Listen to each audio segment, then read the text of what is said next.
welcome back to my channel. Today's video is another episode of my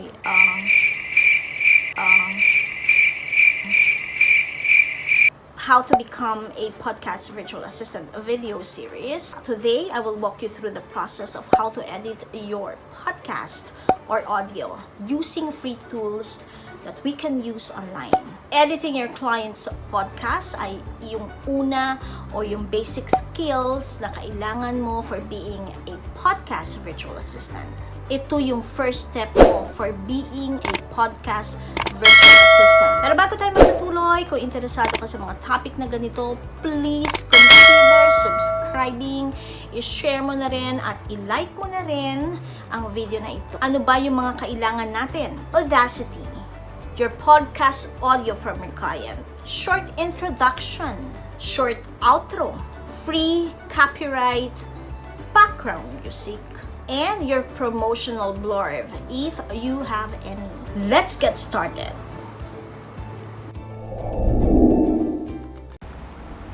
Okay, so this is Audacity at yan yung gagamitin natin sa ating audio editing. First, ay mag-import tayo ng ating audio file. We are going to import the client's audio file recording that your client did for his or her podcast episode.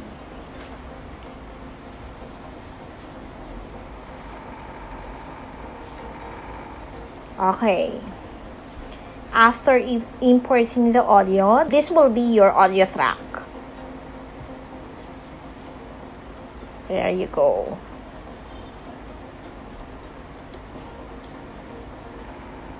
Now that our audio has been imported, click Effect, click Equalization, Bass Boost, and click OK. Now we are going to apply equalization. Yung equalization is it edits out unnecessary noise or issues during the recording.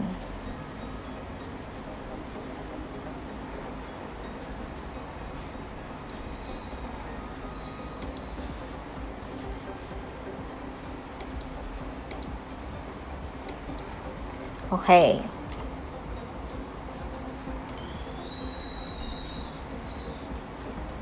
Equalization is used to modify sound or make certain instruments and sound more prominent.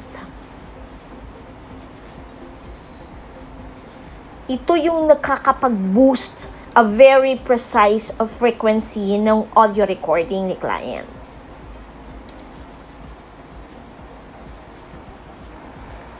Okay. Now that our next procedure will be noise reduction. Click Effect, Noise Reduction, and get the noise profile. Now we are waiting for the noise reduction to be applied on our audio file.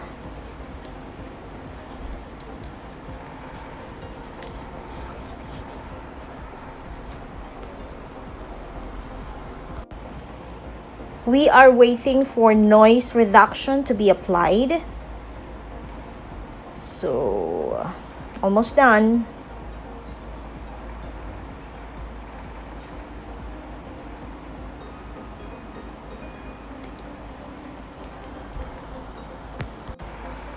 Next step would be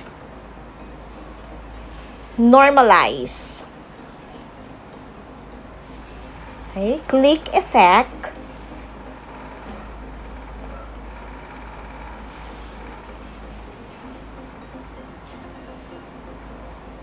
and then click Normalize and OK. Ano ba yung normalize? Normalize effect is to set the peak amplitude of a single track. Audio normalization is the process of adjusting the level of volume.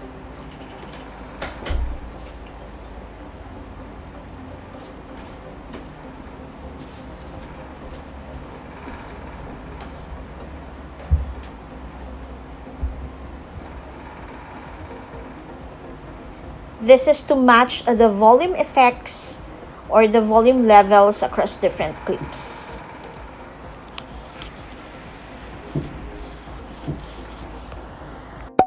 To recap, here are the steps that we did with our audio file. The sound edit that we did, we import the audio file from our client, equalization, noise reduction, and normalize. Pakinggan naman natin yung sound or the sound output that we did. Called Online Marketing for Translators and Interpreters, how to set up your website, LinkedIn profile, and online presence to attract your ideal clients to you.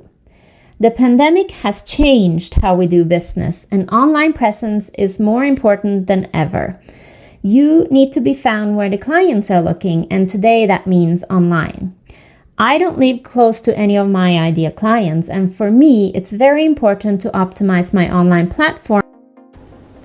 Now that we are done with our actual podcast audio file, we are now going to add intro, outro, and promotional blurb. Actually, it depends on the instructions that you have from your client. Promotional blurb, it really depends on where actually on the track you are going to put the promotional blurb. Now we're going to start with intro. Import the intro. Okay. As you can see here, now you have two separate tracks because we've just imported our intro, which is this one, and this one is the actual audio file for the podcast that we've just sound edit. Now put the cursor after the intro, wherein that is where we're going to align the tracks. Click the track. What we're trying to achieve here is we're going to align the two tracks that we have just imported. So align tracks, start the cursor, select to start.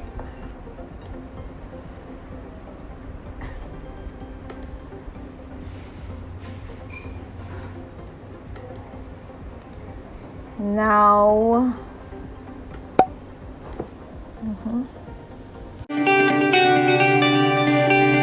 Welcome own experience or from other translators and industry experts.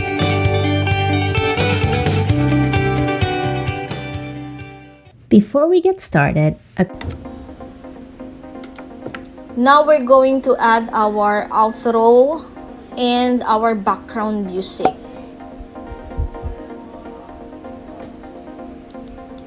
So click edit, import, and import your outro. We will start with our outro first.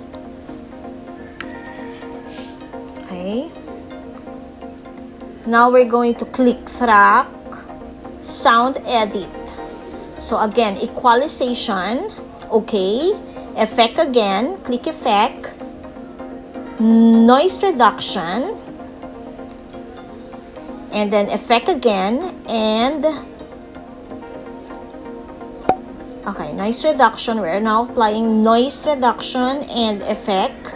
Click effect and normalize. Sound edit for outro is done. So we are going to align now the tracks. Click tracks, align tracks, start the cursor, selection start.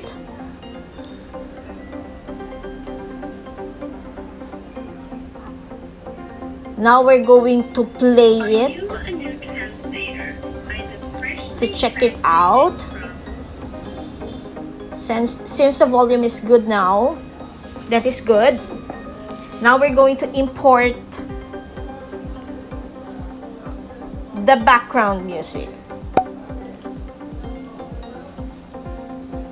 Okay, now we have a new track,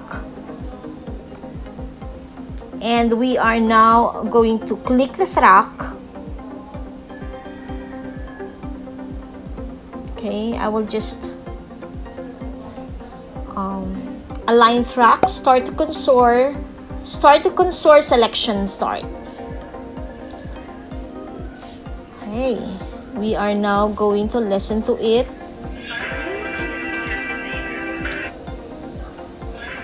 I lowered it, the volume a little bit, so we can just check out the final output later. Okay, we'll check the final output later. Okay.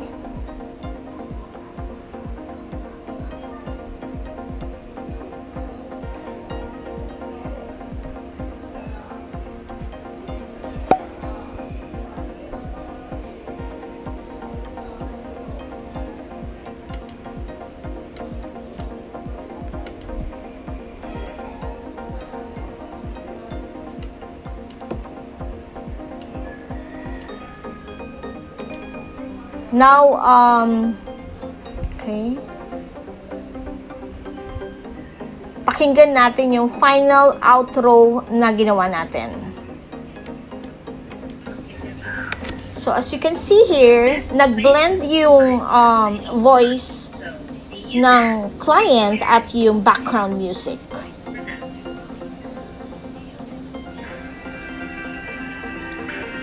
That will serve as our outro.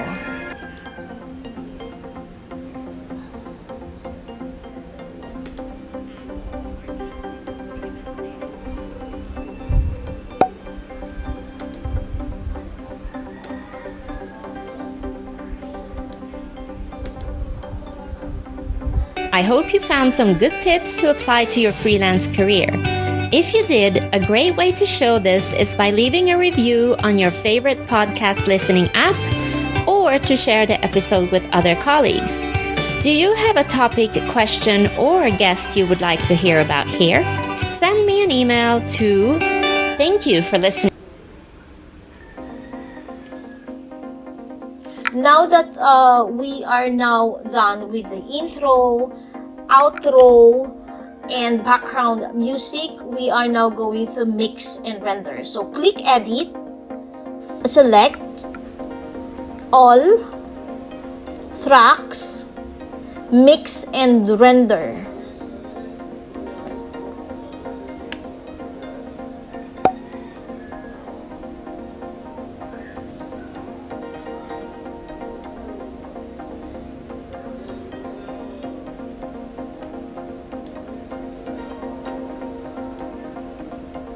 Okay, we are just waiting for it to be mixed and rendered.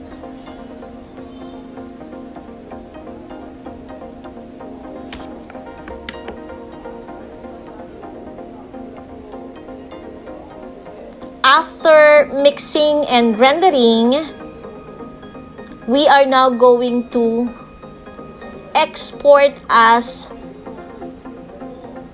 WAV file or WAV file. We are going to export as WAV file or WAV file. Export as WAV file. Click File, Export Audio.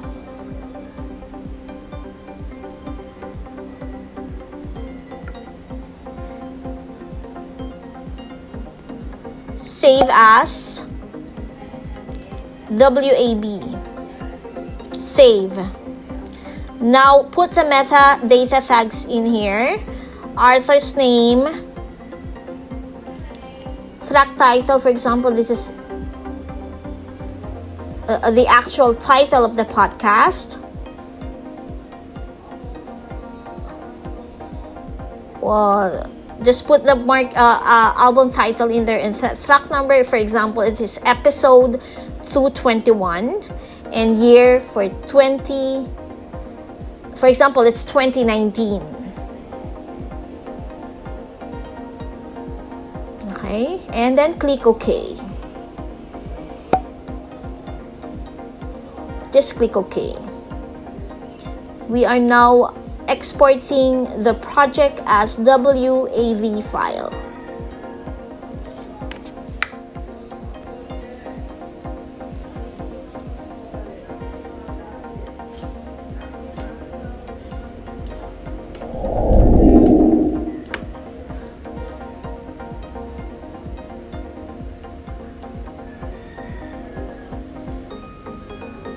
Okay. So I want to introduce you, this is a bonus part of our video, to Levelator. Function of Levelator is it evens out the pitch, volume, and peaks of two different audio files. So for example, you are creating an interview podcast. So you need this, even out the peaks, pitch, sound, volume, and of the two different tracks, two different audios that you have. So drag and drop the audio file in Levelator, and it will process and clean up the audio file that you have. The one we process inside Levelator is our episode 221 from Audacity, and its output is episode 221 that output. So that's the difference between the two file name of its output. Now we are going to import again the output that we got from Levelator. After we've cleaned up or we processed the audio file inside Levelator, the reason for importing again the final output that we got in Levelator is because we wanted to save the file, the audio, as MP3. Okay, so I'm just testing it out. I've lowered the volume for now, but we will check out the final output in a bit. Okay, so click File. We are going to save as MP3 as our final output for our podcast audio file. So click File.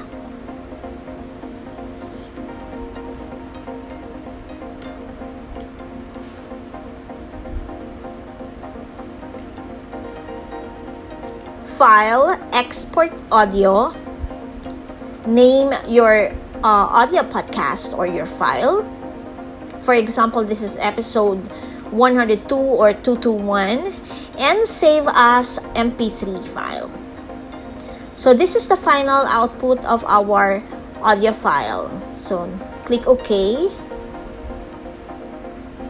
Now we are going to check the final output of our podcast audio file.